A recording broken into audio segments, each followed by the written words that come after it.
திரு ஆசீர்வாதம், ஆர்எஸ்எஸ்ல இருந்து நேரடியாக ஆட்கள் உள்ள வருவாங்கங்கிறது தான் பிரதான அச்சமாக இருந்தது. அதாவதுங்க, நாங்கள் 2014 ஆட்சிக்கு வந்தோம். 10 வருஷம் முடிச்சிட்டோம். திரு பாலச்சந்திரன் சொன்னார், அண்ணன் சொன்னாங்க ஆர்எஸ்எஸ்லேருந்து வந்துடுவாங்க, ஆர்எஸ்எஸ்லேருந்து வந்துடுவாங்கன்னு. அப்படி ஆர்எஸ்எஸ்லேருந்து கொண்டு வரதா இருந்தால் 2014 கொண்டு வந்திருப்போம், 2015 கொண்டு வந்திருப்போம். ஸோ இவர் சொன்னார் இல்லைங்களா, எங்களுக்கு ஏதோ மெஜாரிட்டி இல்லை அதனால் வாபஸ் வாங்கிட்டோம் அப்படின்னு. அப்போ எங்களுக்கு ப்ரூட்டல் மெஜாரிட்டி இருந்துச்சு. 2014 விட 2019 அதை விட அதிகமான மெஜாரிட்டி இருந்துச்சு. யார் அதை தடுத்திருக்க முடியும்? நாங்கள் ஆர்எஸ்எஸ்லேருந்து கொண்டு வரணும்னு முடிவு பண்ணியிருந்தோம்னா தாராளமாக கொண்டு வந்திருக்கலாம். ஏன் கொண்டு வரல? ஏன்னா இந்த எக்ஸாம் நடத்த போகிறது யூபிஎஸ்சி, இன்டெண்டிங் ஏஜென்சி டிஓபிடி. அப்போ யார் பாலச்சந்திரன் அவர்களை செலக்ட் பண்ண அந்த யூபிஎஸ்சியோடைய கிரெடிபிலிட்டி மேலே அவர் கேள்வி கேட்குறாரா? ஏன்னா இந்த 10 வேக்கன்சி ப்ளஸ் 25 வேக்கன்சியோடைய இன்டர்வியூ நடத்த போகிறது யூபிஎஸ்சி. அதில் உள்ள மெம்பர்ஸ், அதில் உள்ள சேர்மன். அப்போ அப்படிப்பட்ட இவங்க மேலே டவுட் வந்துச்சுன்னா, இவரை மாதிரி என்னைய மாதிரி யூபிஎஸ்சி எழுதி வந்தவங்க நாங்களும் எங்களுடைய கிரெடிபிலிட்டியும் இப்போ ஒரு கேள்விக்குறியா வரப்போகுது. இல்லை, இப்போ இருக்கிற நடைமுறை மீது தான் உங்களுக்கு சந்தேகம். நடைமுறை எங்க நாங்க கொண்டு வந்தோம்? யூபிஎஸ்சி மேல சந்தேகங்கிறத இல்ல இப்போ இருக்கிற ஆட்சியாளர்கள் அவங்க நியமிக்கக்கூடிய சேர்மன், அது சார்ந்த செயல்பாடுகள் சேர்மன் யாரை நியமிச்சாலும் சரி, மெம்பர் யார் வந்தாலும் சரி, அவங்க நியூட்ரலா தான் அங்க செய்யறாங்க. ஏன்னா யூபிஎஸ்சியில் யார் அப்பீர் ஆகுறாங்க, எந்த போர்டுக்கு முன்னாடி கேண்டிடேட் அப்பீர் ஆகுறான்றது காலையில தான் முடிவாகும். 1 மணி நேரத்துக்கு முன்னாடி தான். நான் இப்போ மெம்பராக இருந்தேன்னா எனக்கு முன்னாடி யார் கேண்டிடேட்ன்றது எனக்கே தெரியாது. 1 மணி நேரத்துக்கு முன்னாடி எனக்கு சீல்டு என்வலப்பில் கொடுப்பாங்க. அந்த இடத்துல நான் அவர் ஆர்எஸ்எஸ்லேருந்து வந்திருக்காரா, ஆர்எஸ்எஸ் இல்லாமல் வந்திருக்காரான்னு எப்படி என்னால் கண்டுபிடிக்க? ஏன் திரு பீட்டர் ஆர்எஸ்எஸ்ன்னு காட்டி பயமுறுத்தணும்? இந்த அரசின் ஒவ்வொரு செயல்பாடுகளுக்கும் இந்த ஆர்எஸ்எஸ் சந்தேகத்தை ஏன் கிளப்பிக்கிட்டே இருக்கணும் எதிர்கட்சிகள்?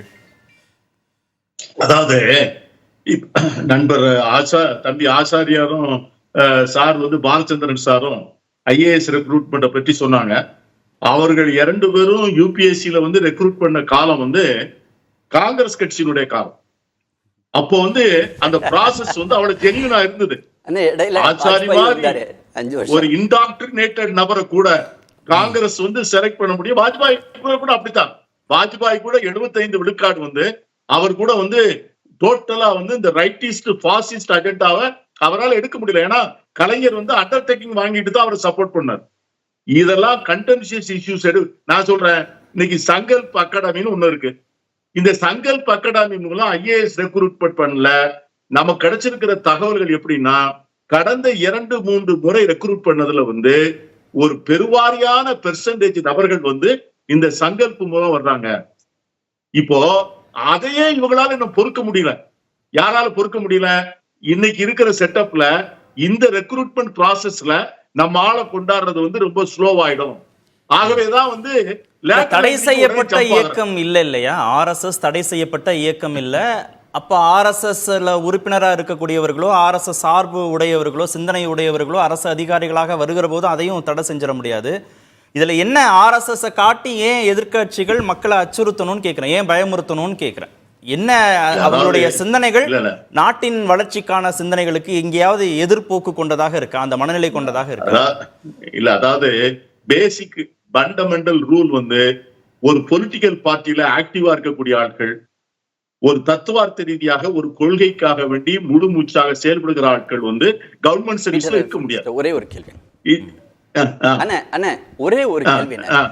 நீங்க சொன்னீங்க இல்லைங்களா, ஆர்எஸ்எஸ் அதாவது இந்த ஐஏஎஸ் மற்றவங்களா வந்தது, அவர் சாரு வந்தது, அதெல்லாம் காங்கிரஸ் பீரியட்லன்னு. ஒரே ஒரு உதாரணம் கொடுக்குறேன்னு. ரயில்வே ரெக்ரூட்மெண்ட் போர்டு அங்கே பெங்களூர் டிவிஷன், அங்கே ஹனுமந்தப்பான்னு ஒருத்தர் இருந்தார். அவர் லிஸ்ட் எங்கேருந்து வாங்கினார் தெரியுங்களா?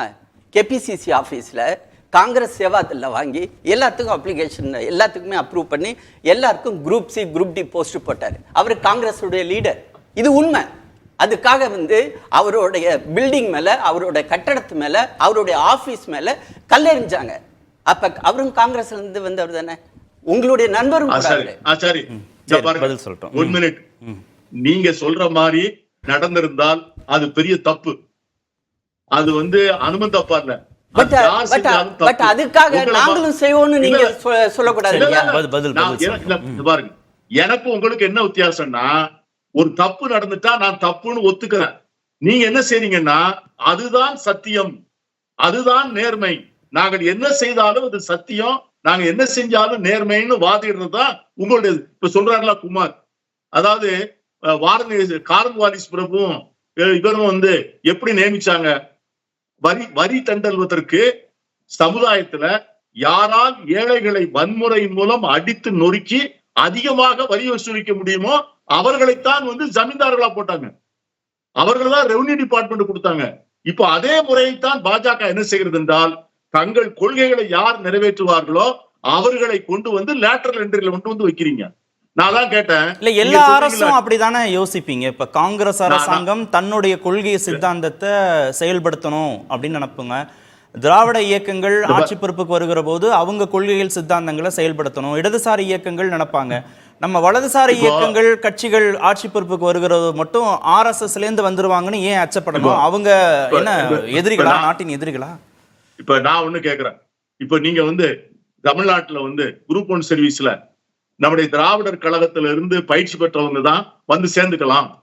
திராவிடர் கழகத்துல வந்து முழு நேர ஊழியர்களாக இருந்தவங்க குரூப் 1 சர்வீஸ்ல சேர்ந்து டெப்டி கலெக்டரா DSP ஆகலாம் அப்படின்னு சொன்னா இவங்க ஏத்துக்குவாங்களா? இன்னைக்கு நான் என்ன கேக்குறேன், நீங்க வந்து ஸ்பெஷலிஸ்ட் போட்டோன்னு சொல்றீங்களே, இப்ப reserve bank governor Shaktikanta Das இருக்கார், எனக்கு வேண்டியவர், நம்ம கவர்மெண்ட்ல இங்க இருந்தாரு, சார் பாலச்சந்தருக்கு தெரியும், அவர் MA ஹிஸ்டரி தான் படிச்சாரு, அவரை வந்து நீங்க ரிசர்வ் பேங்க் கவர்னரா போட்டீங்க, அவர் செயல்படுறாரு, நான் தப்பு சொல்லல.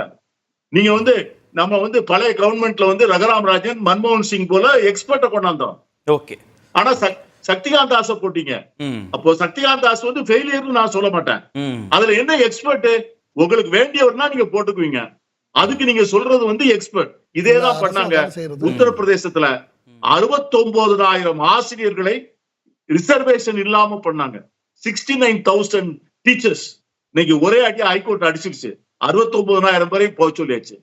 உங்களுக்கு ரிசர்வேஷன் நம்பிக்கை இல்ல, உங்களுக்கு சமூக நீதியில நம்பிக்கை இல்ல, அதிகாரத்தை வந்து ஒரு மேல்தட்டு ஒரு ஆதிக்க சாதியிடம் மட்டும்தான் நீங்கள் வைத்திருக்க வேண்டும் என்று நினைக்கிறீர்கள். அதற்குத்தான் இன்னைக்கு வந்து பெரிய சவால். 3 ஸ்டேட் எலெக்ஷனை பார்த்து பயந்துட்டீங்க. இந்த 3 ஸ்டேட் எலெக்ஷன் இல்லைன்னு வச்சுக்கோங்க, இன்னைக்கு வந்து ஹரியானா, மகாராஷ்டிரா போன்ற எலெக்ஷன்ல வரலன்னா இந்த உத்தரவு வாபஸ் வாங்கியிருக்க மாட்டாங்க. இது எங்க வந்து அடிக்கும்னு தெரியும். அந்த 3 ஸ்டேட்டும் காலியா இருக்கு.